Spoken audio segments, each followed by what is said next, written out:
3, 2, 1.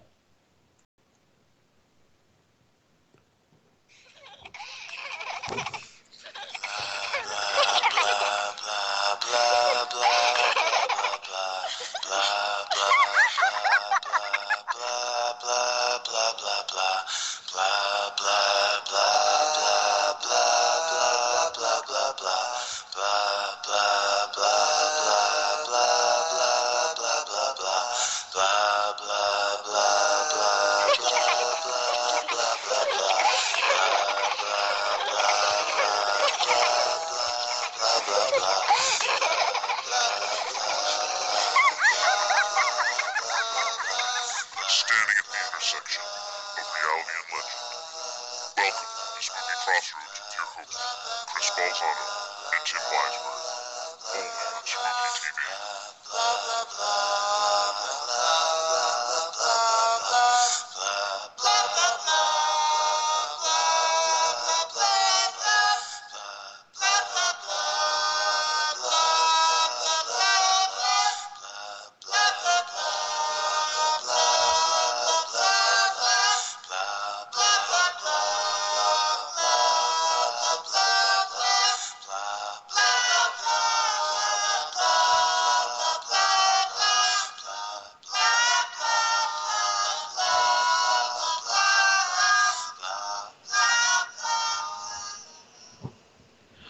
Good evening and welcome to Spooky Crossroads. I am your host, Christopher Balzano, coming at you via podcast, via our website, SpookySouthcoast.com, via Spooky TV, via your own mind. If you think you hear those little voices that are talking to you, telling you to do bad things, it's got to be me, or it's got to be my co-host, Mr. Tim Weisberg, the media crazy man, Tim Weisberg. What's going on tonight, Tim?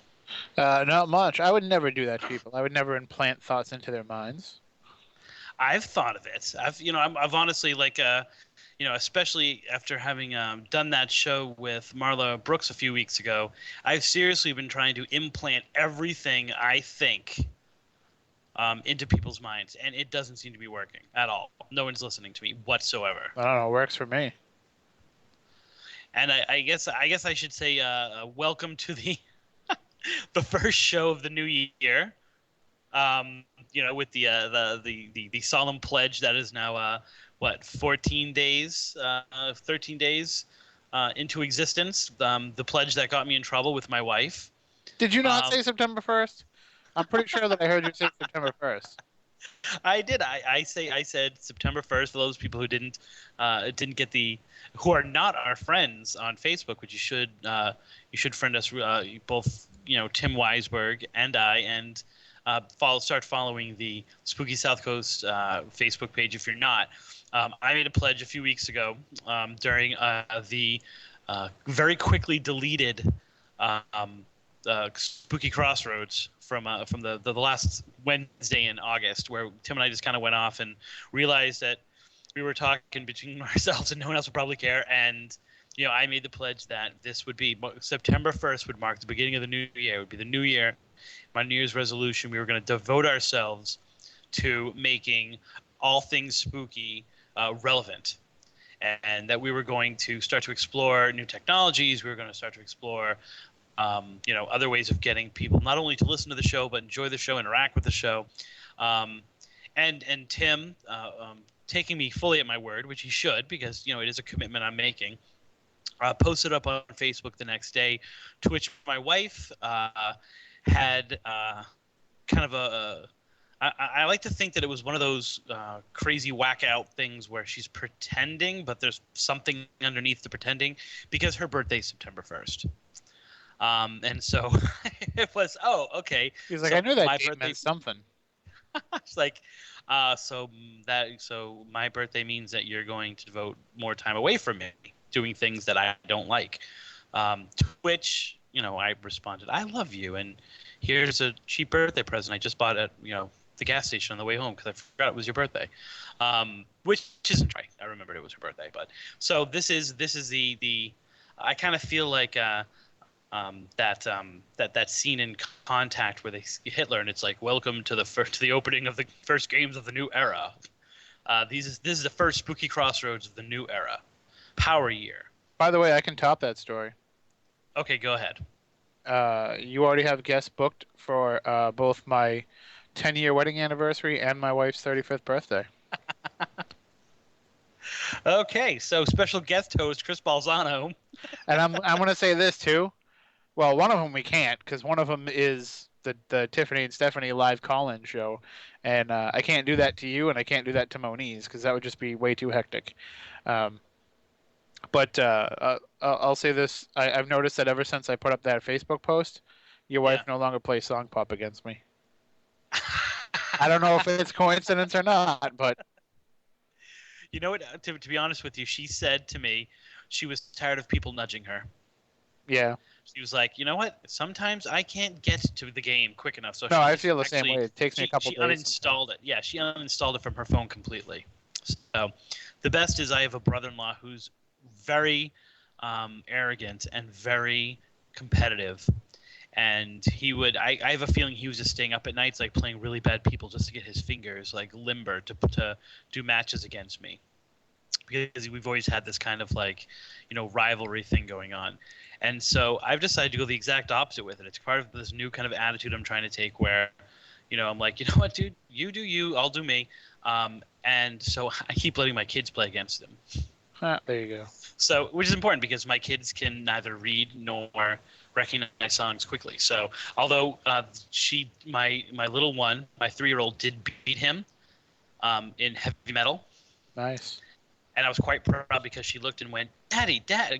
They showed a little picture at the end. "Daddy, Daddy, let's see more Eddie. Can we see more Eddie? Can we see more Eddie?" Because she's become an Iron Maiden fan. And my son actually beat him once by luck. As everyone should. Playing animated movies.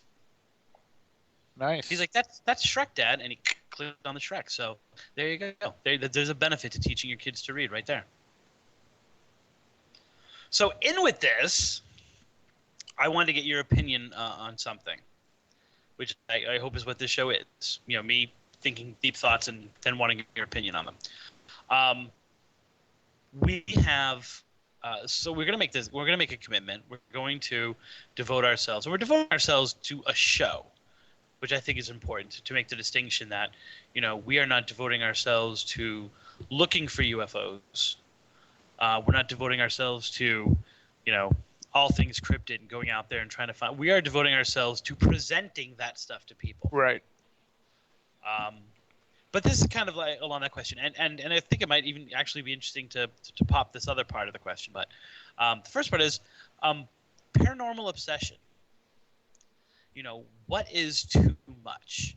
What proportion does fandom, does a quest, does a hobby become too much? And of course, the easy answer is when it starts interfering with your life. But that interfering with your life is a weird kind of question to answer because if my wife leaves me because I'm hunting ghosts, for example, okay, that's an extreme. But there's this kind of added element to this of and Moniz says it best when he says, for every step you take towards the unknown, it takes 2 steps towards you. So I kind of just want your opinion of it because now, you have the unique perspective of doing this kind of stuff, like looking for ghosts, being involved, being in touch with a lot of people who, even as content director, I haven't necessarily made contact with, who are tops in the field, people, former guests and just people who you've made contact with over the years. What is too much? What do you think is a healthy dose of unknown an obsession with these kinds of things to have? The safest way to do it is just to listen to Spooky Southcoast and pay attention to us and block everything else out. That guarantees no overkill. But I'm not just talking about absorbing the media. I'm talking. It's the very first thing that I tackled in Pictures of Ghost Hunting. Why are you doing this? And now set a proportional amount of time in your life. And I am amazed by how much some people seem to be doing. And I'm not necessarily saying commenting whether they're doing it bad, they're not giving things enough time, they're going about it the right way. I am just kind of like, dude, how do you have time for this? How do you have time to, like, every single time you're like, just got back from this location. Hey, went on a 2-week trip to this place. And I'm like, well, dude, do you have a life outside of this? Not in a kind of like Captain Kirk, like, what are you people doing? Don't you have lives? But more in I wonder if it's healthy. Yeah, I mean, it changes from person to person. It's all in what each individual person can handle, and it's not just the paranormal; it's anything. I mean, there's people who reach that level of obsession with, I don't know. I'm trying to think of something else. I mean, in some ways, I want to say the paranormal is like nothing else because of the way that people get hooked into it. But there are other people that it does consume their lives. I mean, I know a lot of people that are like that with NASCAR, for example. Right. Where it's like everything about NASCAR. The problem is, whatever it is that you're into, the paranormal is the only thing that you can almost be into it 24 hours a day, without question. Right, because you can't hop in a NASCAR. You can't hop in a race car and go Right. racing. You can't do it yourself. And I mean, and if you're a diehard Red Sox fan, there's probably about 10 hours a day where the Red Sox aren't on television.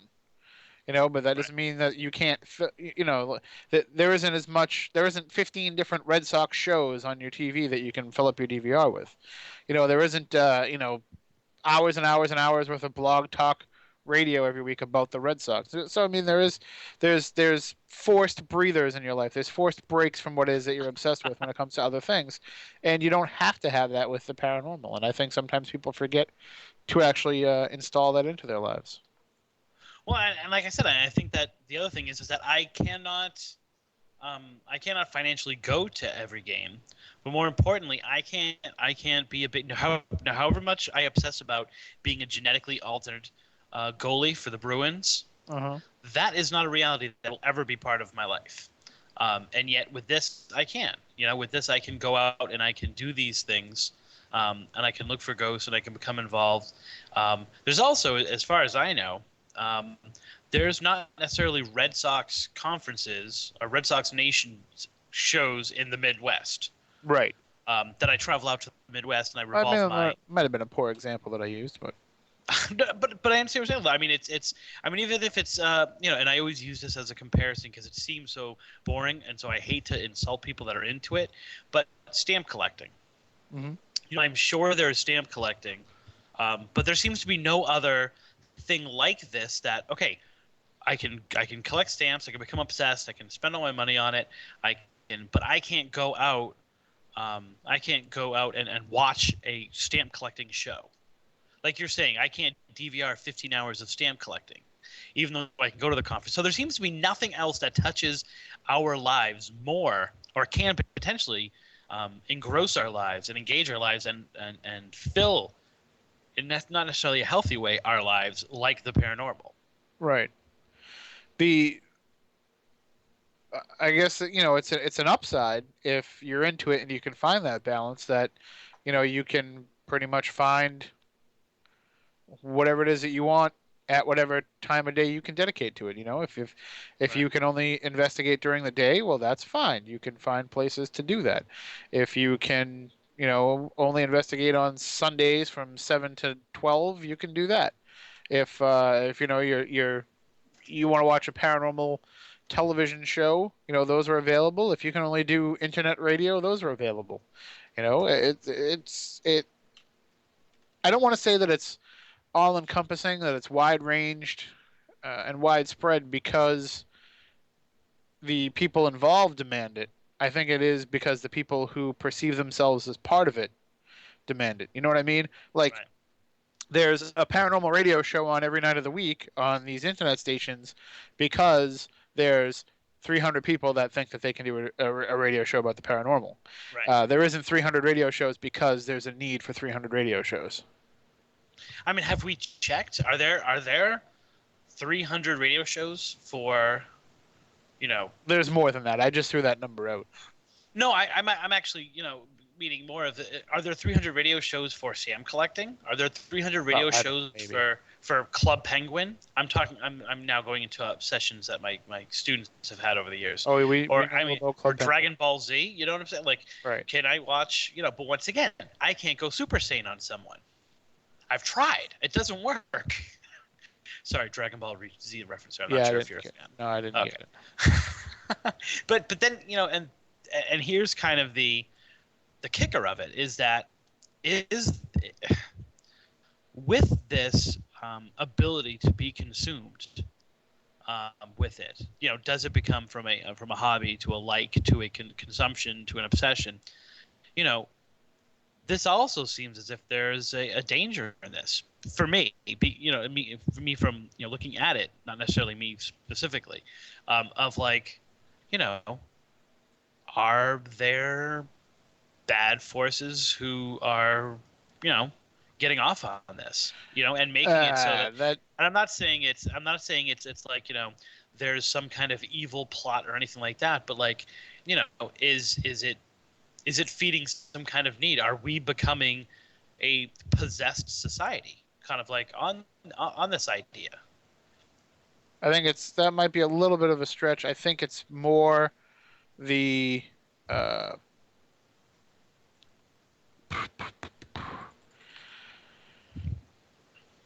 I don't know. I'm treading dangerous ground here in how I say it, but I think it's more the perceived stardom of those who are involved in it.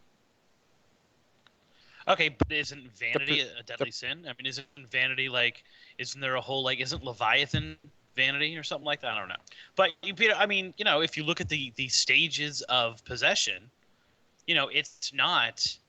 I jump into you and possess you, and then then I start to spit up the soup. It's obsession, confirmation.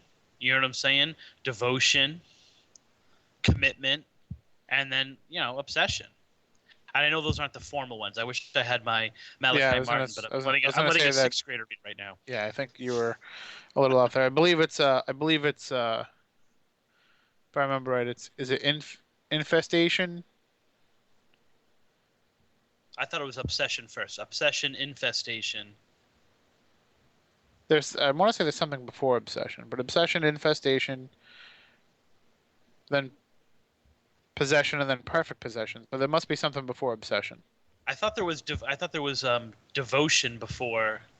There was infestation and then devotion. Like, in other words, where you start to commit, where it starts to get like, it starts to be, you start to be much more interactive with it. Whereas obsession is kind of like you start thinking about it a lot more.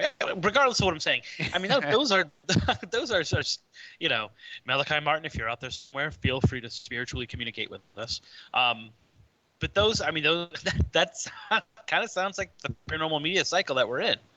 Right. I mean, it comes into our house. We can't stop thinking about it. We're invited to commit ourselves to it by going out and doing it ourselves. We think more about it because of that. You know what I'm saying? And it cycles through, and then that sounds like a cycle of possession to me. Here's a question for you, and we have to think about our community and our friends within the community, and it could just be from the people that we know. But do you know anybody who is mildly interested in the paranormal? Absolutely not. Absolutely not. I can't find people that are like, yeah, I watch Ghost Hunters on Wednesday nights, but that's pretty much it. I mean, you anybody that's into it is in for a penny, in for a pound. Right. And if you think about, and it's actually a very interesting topic to think about with Rick Hayes coming up this weekend, in that Rick Hayes is someone who is very good at pulling people in. And so it's kind of this other kind of tentacle of this, but there is that moment, and Mike Markowitz talks about this the first time he was listening to EVPs, and something happened very specific, and I believe it was the EVP said something about like you'll understand later, and he was listening to it later, and he understood, and everything kind of clicked for him, and he's like, and you hear this expression all the time in the paranormal world, and then I was hooked. Yep. I mean that's and it's that confirmation, and think about that that moment where something happens, and then you seem to spend a lot of time, to use a heroin term, chasing the dragon. Um, and sometimes you get things, and sometimes you don't get things. I don't think it's a big enough plot against humanity that they're intentionally allowing you to get evidence only every 17th time you're out, so that you'll do it more and more, so that you've reached that. But I mean, I just if you kind of just take a step back from it and you describe these symptoms to an expert demonologist or an expert exorcist or someone, that's what they would tell you, which of course is what they've been telling us for years about thinking about the paranormal and getting involved in the paranormal. Anyway. Yeah, they've always warned us about that. Sorry, I just gotta wipe my eyes a little bit here. Yeah, and it always seems to have been something like much more specific. Like, if you do this, this kind of demon will come into your life. As opposed to kind of what I'm saying is this overall with this big globulous, nebulous thing called the paranormal, which begs you to become obsessed with it. I just apologize for wiping my eyes and stuff there. I just got allergies, so. I'm not judging you. All right, and I got new glasses too, so it's. But there comes a time though, and when you first say it, it sounds like a little bit of a leap, but then when you look at it, it's kind of. Hopefully, I'm trying to convince you of this a little bit almost. No, you are. I mean, I definitely see your point, and I'm saying that there should be a point, I would think, in every investigator's life where they cool on it a little bit and they find a way to find balance in their life for it. I mean, it's one thing when you're first getting started, and Dave just said in the chat room, the paranormal would be better called "What the fuck is that?" And that that kind of is true, but because there is that point when you're first out there, and this is all new to you, where maybe you've had an experience in your life and you need it to happen again to confirm that first experience. Maybe you've never had an experience and you need to have that first one to, let you know that there is something for it. Or maybe that, your goal in this is to just disprove everybody else's experiences. Whatever it is, you go into it with those intentions and you go forth until you reach a level where you're satiated. And at some point, you should become satiated. At some point, it should become less about proving it to yourself and more about getting beyond the fact that it exists and trying to get into the deeper meaning. And when you get into the deeper meaning stage, you're probably going to spend less time obsessing over it. When you're getting into the deeper meaning stage, you got to step outside of it to be able to, put that emphasis on it. And I think that what happens is you've got too many people that are just stuck in that cycle of, not that they have to prove it to themselves, but they have to be out there in that level, and they can't make that next leap into the analysis. All they can do is gather. They can just gather the evidence. They can't analyze it. And I'm not talking about analyzing the evidence, for I want to say, Chris, your favorite word in the paranormal, for the reveal. Oh, but reveal is a verb, not a noun. There's. I'm just gonna say, this is an English teacher. There is plenty of other verbs that have become nouns. Okay. Right. I'm with you. All right, but I don't like to use the reveal anyway either. I like to say, present the evidence too. But then again, I'm not. Present it to who, Tim? Not to the client. Not to the client. To the homeowner, to the resident. During the reveal, do not tell anything to the client about the manifestations. Actually, I don't actually disagree necessarily, though, with your despisal of the word. Despise? That's not a word. With your with your despising of the term client. I don't really agree with that because I don't really see what the problem is with calling it a client. Okay. For one simple reason, I would hope that utilizing the term client would cause them to have more of a level of professionalism. Because we all know that people can understand the true nature of the words that they're saying and embrace it. And if they called them the family, they would lose that because there's a level of sophistication in paranormal investigators that understands the syntax. No. I think by using the word client, and it could be a conscious or a subconscious thing, but by using that word, aside from hopefully including a greater level of professionalism, it also separates you from the people. So you're able to stay at that distance and hopefully be in that analytical phase. So you're not in it with them. The term family would imply that you're familiar with them, and I think client allows you to keep a distance from them. And I guess I would counter with, I don't see why there needs to be a distance. I mean, I There needs understand absolutely whether needs it's to be a distance.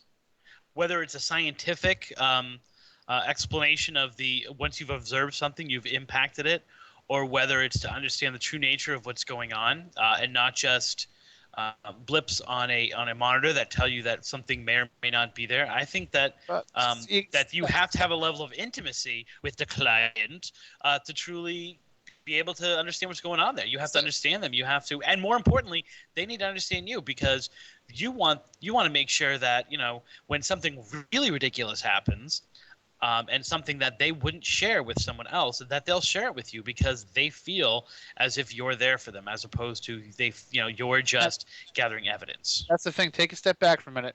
If you ask 9 out of 10 people that are out there in the field today, that are out there, and I'm not talking the people that are doing, I don't want to say serious research, people that are doing more learned scholastic type research. So excluding them, if you're talking to the everyday investigators that are out there every week, the weekend warriors, we can call them. If you're talking to them, Who 9 out of 10 have become obsessed, huh? who have become obsessed and are leading towards possession. Good. 9 out of 10 of those people will tell you that they're in it to help the families, to help the client, to help the whatever word you want to use. They're in it to help people. That they have an understanding of what's going on, or an understanding of how to prove that it's not what you think is going on, and they want to utilize those abilities to help people not be afraid. That's what they'll tell you is the reason behind it. Whether or not it is or it isn't, but that's kind of like the buzz phrase. Thank you, Jason and Grant, for that. But the position that they almost have to be in, they need to have that separation. They don't need to have an intimacy with them. They just need to have an understanding of them. They have to be almost like a psychologist or a psychiatrist, where they have to be sympathetic and empathetic to what these people are going through. But they need to be able to keep a cold enough distance to be able to say, you know what, you're actually fucking nuts, because that may be the answer. And if you get close to them and you become part of them, and you have that deeper connection, then you can't look at those people objectively, because the people who live in the house are part of the investigation. They're part of the research. They're part of the case. So you need to be able to stay open-minded about them and to be able to stay disconnected about them so that you can be objective. Well, maybe it's just my fear of intimacy then, because I feel like I can do that and still be part of their lives more than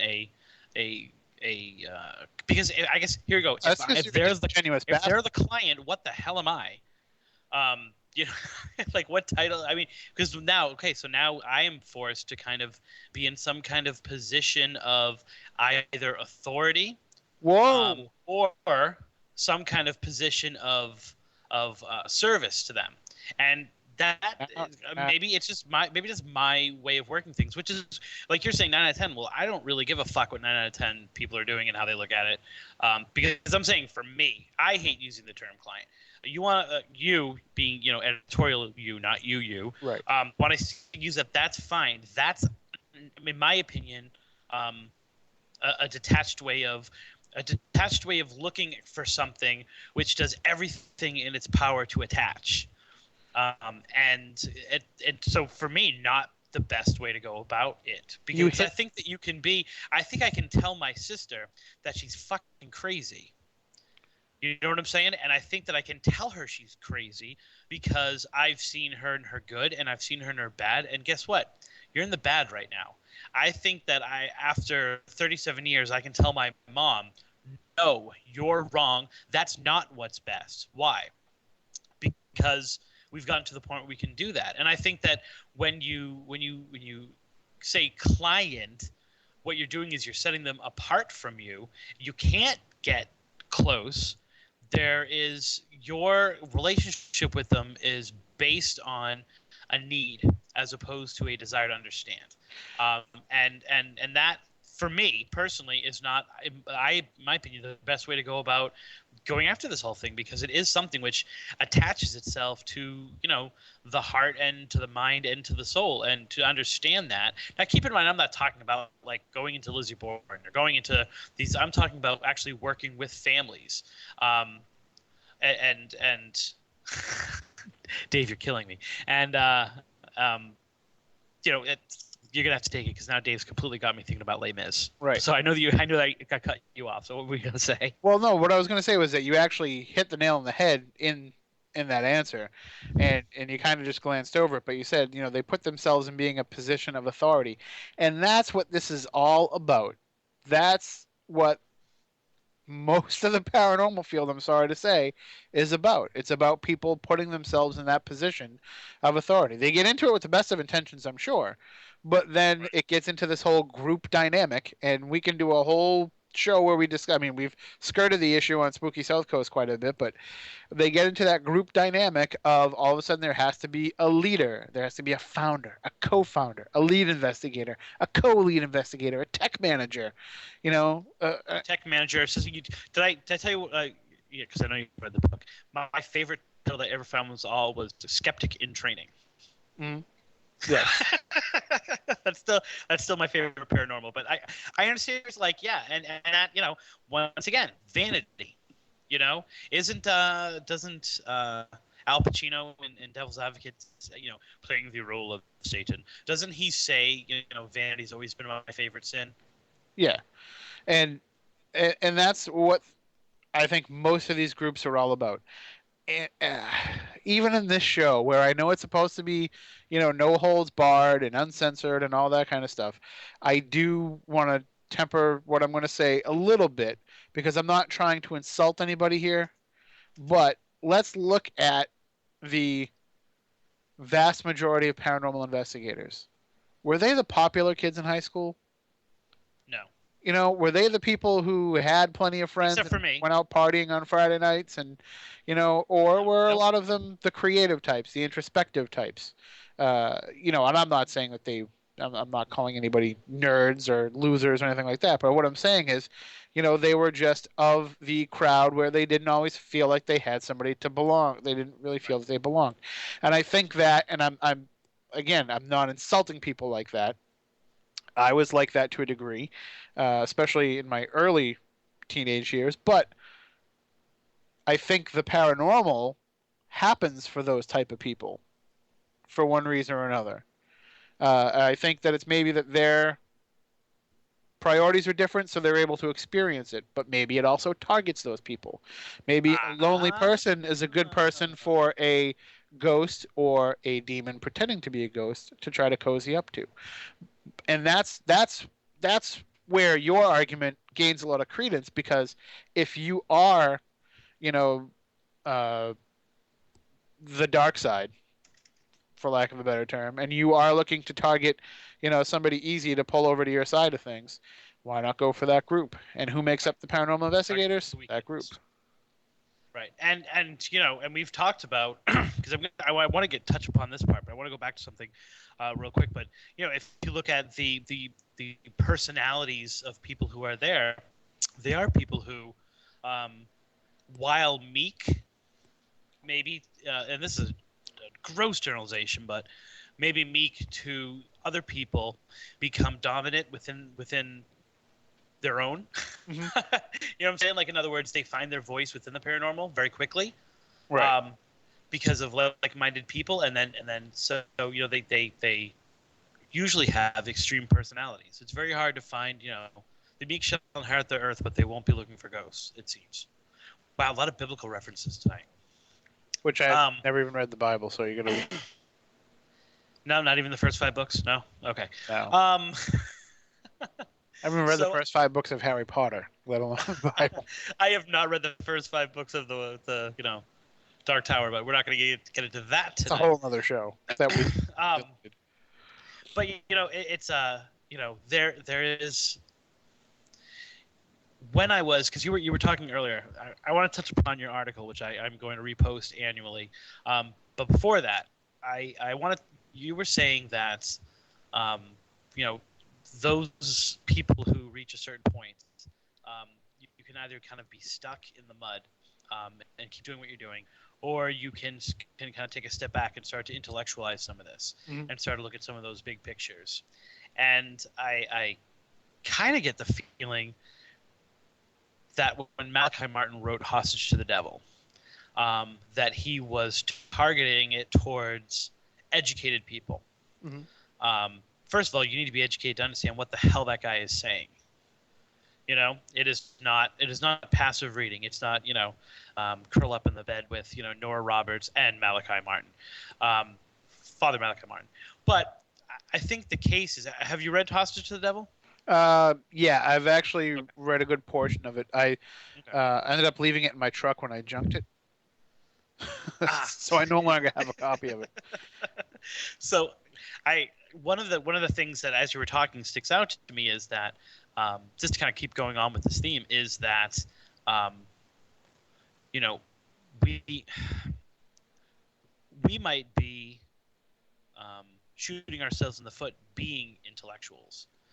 We might be those of us who take it, because every case, or at least 3/4 of the case that are in that book, I'm thinking it's 4 cases, and at least three of them are, the possession happens because of intellectual pursuit, which I think is somewhat intentional on his part. In other words, I don't think any of the cases where someone was fooling around with a Ouija board and they became possessed. Right. Um, in other words, I think it was at least three of the cases I'm remembering are active intellectual pursuits. And once again, going back to my brother-in-law, who openly invited demonic possession because I could totally outsmart them.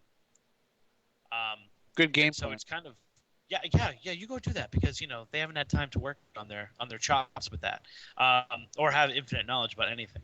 um, but it seems like, those of us who might take an intellectual approach, or take that step back, might be in as much danger, because at some point we think that, we've conquered it. We think that we have a handle on things, even when we admit that we don't.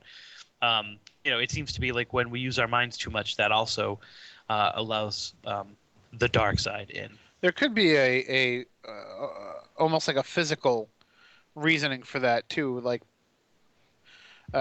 maybe when in the physiology of the brain itself, that maybe when we do ignite this intellectual pursuit of it, and it's no longer just about proving to ourselves whether or not it exists, but to find out the deeper questions of why. Maybe when we do that, we're going into a higher thought process about it, and then therefore it opens up a door that might not have been opened if we were just a bunch of rednecks running around with EMF detectors. I mean, here's my brain understanding, for dummies. And dummies not being an intelligent way of approaching it, but rather someone who just has picked up bits and pieces and is piecing it together and like throwing it out there as some kind of, knowledge or some kind of information. Um, if I'm because I used to have this nun back when, I was kind of thrown out of my junior high, and I had to go to a different junior high. And so I had this nun. Her name was Sister Vivian, and she used to take us down into the chapel, and she used to do all these little things that used to force us to go into alpha state. And she just referred to it as alpha, and we all thought it was some kind of weird religious thing, which it is. But it's an actual stage of the brain, and it's a stage of the brain where it's between, if I'm not mistaken, it is between, um, um, like basically like your waking intellectual mind and your coma.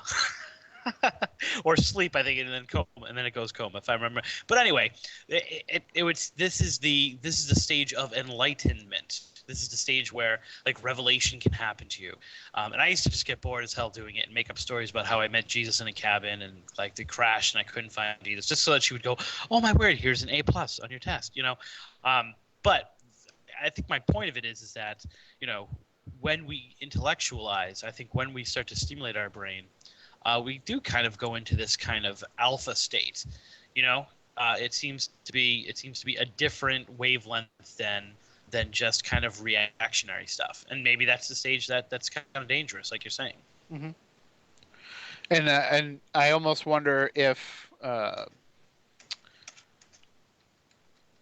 is this dark side, maybe some of the people that are involved in this pursuit are just beneath them. I mean, Right. maybe we always say, their goal. We say the goal of the demonic is to, achieve perfect possession of a human soul. Maybe they actually care which ones they pick. Because I can only imagine there's plenty of people. How come there isn't like demonic possession conferences? There isn't demonic possession support groups. There isn't this level of uh, camaraderie between those who have been afflicted by that as there is by those who have been abducted by aliens. Because maybe they're one and the same. Right. But Right. I think that it's one of those things where maybe a lot of those people are finding their way to religious things, mm-hmm. and then going out and helping others. And that reaffirms the either mass hysteria or the hold that religion can have over the demonic. I'm just thinking about a documentary I saw, and they spent 45 minutes of the documentary trying to save this woman's soul and get her kind of um, you know unpossessed. This small I believe it was a Baptist group, and when when the demon finally came out of her, it hopped almost immediately into someone else who was in the group, and you saw instantaneously she turned from possessed to supportive, and she jumped over and she started doing the prayers over the woman, and it almost seemed like this instantaneous, like, now I am one of the group of warriors. Mm-hmm. So maybe that's where they are. Maybe rather than having conferences and things like that, they're just attending religious ceremonies and the like. Yeah, I don't know. I don't know either. But the other part of this, and this is what you were touching on earlier, that was really kind of flippant. I'm like, oh my word, this is exactly what I wanted to talk about. Let me preface this by saying that, regardless of whether I would like to kind of go on the show to talk about haunted items, my word, George Norrie is horrible. There, I was listening to a show from a few nights ago. This was last night for me listening to it, but it was a few nights ago. With a woman whose name I can't remember right now, who wrote a book called how to save your teenage daughter or something like that, like how to keep your daughter safe. Do you know the book that I'm talking about, or the woman? No. Okay, she also wrote this book called like The Profiler or something like that. And she seems to have, which maybe something that we should do. She publishes like 35-page things, self-publishes them on Amazon, Mm-hmm. where she takes like famous murders or cases and profiles them, and then people pay her all this all of this money for her, and she sells like 1,000 copies at like $3 each, and it's just like a little pamphlet basically. But anyway, so she was talking about, and it was totally making me think about you. She was talking about how we are all, regardless of our age, regardless of our position, regardless of our peer group, and she was making actually a comment about peer groups. We are all adrenaline junkies, all of us. It's just, and her point was, you need to choose.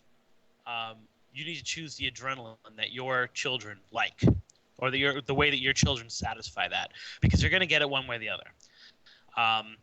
And he was just the worst interview of all time talking to her, because I'm like, dude, that's like, you're not even listening to what she just said. He never listens. No, it was really kind of almost insulting, although she seemed to like it because she was giggly and all that stuff like that. Oh, I watch Ghost to Ghost. And it really made me think, and you were talking about it before, like, why does it appeal to certain people? It is the people who are striving for that adrenaline rush, and that's how they're filling it with this, because this has, and once again I go back to that Mark Markowitz in a darkened room listening to EVPs. It even not in the field work, even just kind of evaluating evidence, that adrenaline rush is crazy, and so it's very addictive. And so what better what better carrot to have out there than that kind of adrenaline fix? So you may speak on that, Master of Adrenaline. Well, the thing about being though an adrenaline junkie, as I wrote about in that piece, is that when there has to be that safety net underneath it. You know what I mean? Like there always is that feeling of, I can go this far, and then if I go a little bit further, because you have to know what that little bit further is in order to keep getting the rush from it. Right. And I don't know how much further, the people that are into this darker stuff can go. I There is no safety net from there. And I think not only that, but the nature of the adrenaline hit something very primitive in us. Um, you know, I remember Jeff, I think it was, telling me about the studies that were happening out in UCLA, or UC Berkeley, one of them, about adrenaline and its connection to memory, and how there's now kind of a backlash against this. Eyewitness accounts are not plausible. They're not good anymore. They're not something that should be valued, because people make mistakes all the time. And what they were arguing was that actually, because of the adrenaline burst, things that happen or things you experience while high on adrenaline stay into your memory longer and more definite. Kind of and burns actually it in themselves. there. Right.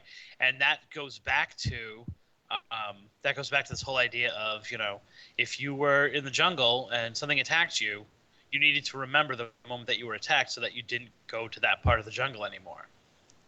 And so it seems like, if we're doing these kinds of things and getting that adrenaline rush, that those memories become so much more vivid for us, and we want to keep getting them over and over again. So that's what kind of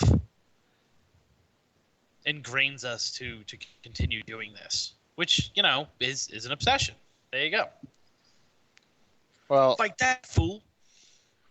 now I'm just obsessed with sleep. So I'm giving you my 2-minute warning here. A 2-minute.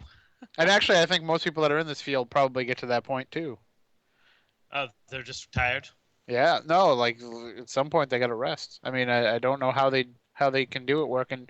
So many people work Monday through Friday jobs, and Right. then they and a lot. The paranormal does draw a lot of overnighters too, because you get a lot of people who work overnight and they have these experiences, and then they want to go and check them out more on the weekends. So I don't know where they find time to sleep. I'm amazed by it. And jealous to some degree, but more amazed of like, dude, how does I know that you're married and you have like 3 kids. How does your family let you do that? Or how can you do this? So, we dedicate this show to them. Right. We raise our cups of coffee. We raise our pools of adrenaline to them. As we prepare to go deep into the night and say goodnight to all. I got to tell you, for me, it's a yearly thing to groove on Rick Hayes coming in. So I am geared up for this weekend show. If you were listening to this on podcast, you've got to go check the archives out for that and check out because Rick Hayes is kind of an occasion every time he comes on the show. And so maybe this is something you can ask him on the air about that. Do you think he would talk about this kind of crap? Oh yeah, he'll talk about anything. Yeah. So I mean, it'd be interesting to get his perspective as someone who, has basically devoted his life to this. This is what he does. So anyway, all right. So this is hopefully this is an abbreviated show, but abbreviated enough that we packed more good crap into this 45 minutes than you're going to get on at least 4 hours of Coast to Coast or whatever else you happen to be listening to. So thank you very much for tuning in. I am Chris Balzano for Tim Weisberg, my comrade, my brother in arms, and all the other people that are attaching themselves to the Spooky TV moniker. Thank you for listening in, and that's what's haunting me. And for no reason, I'm going to close it out with this.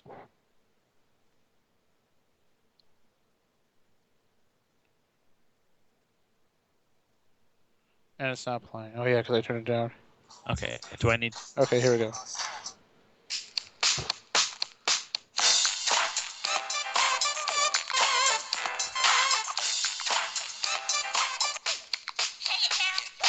Mirror, mirror on the wall, tell me, mirror, what is wrong? Can it be my daylight clothes? Nothing wrong with closing out with a little me, myself, and I.